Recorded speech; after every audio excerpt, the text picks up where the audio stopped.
Yeah, if you love drama and storylines, then this year's NBA Finals is for you. From Kyrie Irving's return to Boston to the fight for face of the league between Jayson Tatum and Luka Doncic, this upcoming series has a little bit for everyone.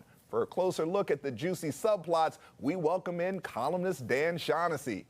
Dan, starting with the return of Kyrie to Boston, what were some of his offenses that might make him the most disliked professional athlete in the city?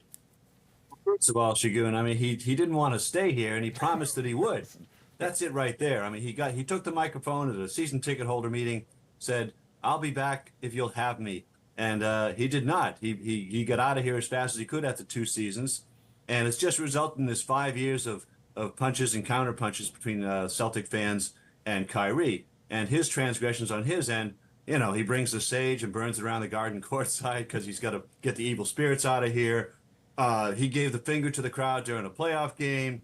He has cried racism. He's had water bottles thrown at him. He said Celtic fans are like a scorned ex-girlfriend. There was also some anti-Semitic, matter that he retweeted to the point where he got suspended by his own team and ultimately traded to Dallas, where, of course, now he's in the finals against the Celtics.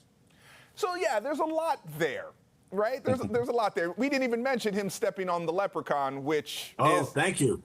Which is blasphemous in the city of Boston. But along with winning an NBA title, this series between the Celtics and the Mavericks will determine who's the face of the NBA between Jayson Tatum and Luka Doncic. How do you see that going? Going to be a really intriguing subset narrative there, because Luka, if you watch the last game against the T-Wolves, I mean, he was making shots from near half court, 20 points in the first quarter. He's only 25 years old, been a professional since he was 13, and very Larry Bird-like. And it's going to be hard for Celtic fans to not appreciate a guy who is Larry Bird-like. And he gets it done in the same manner that Larry did, with the passing, the deftness, not having the great sculpted body like some of the people on the floor out there with him. So he's probably got more people coming along with him around the country, whereas Jayson Tatum is a super talent, has yet to win a championship like Luka. This is his time, and there's a lot of eyeballs on both of these guys. And again, you've got great players as Batman and Robins on both sides. You got Kyrie Irving, who's already won a championship, one of the greatest guards of all time. You got Jaylen Brown, who's in his 8th season with the Celtics. So anybody could step forward and be the guy, but those 4 are certainly clubhouse leaders to emerge. Finally, Dan, it's been championship or bust for the Celtics all season long. Between the players, the coaches, and the front office, who's under the most pressure to win? Yeah, that's a good question, Shagun. I think that, Joe Mazzulla is always going to take heat because he's 35 years old. Second year, was kind of thrust into the job. He can be a little stubborn, provocative, etc.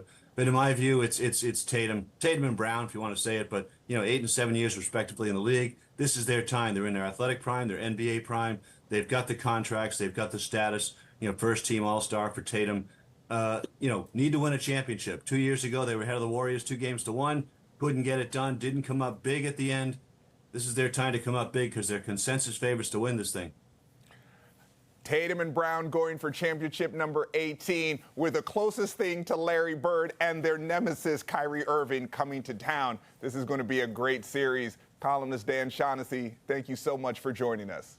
Thank you, Shagun. For daily access to Boston Globe Today, all segments and episodes are available on demand in the Boston Globe app by clicking Watch.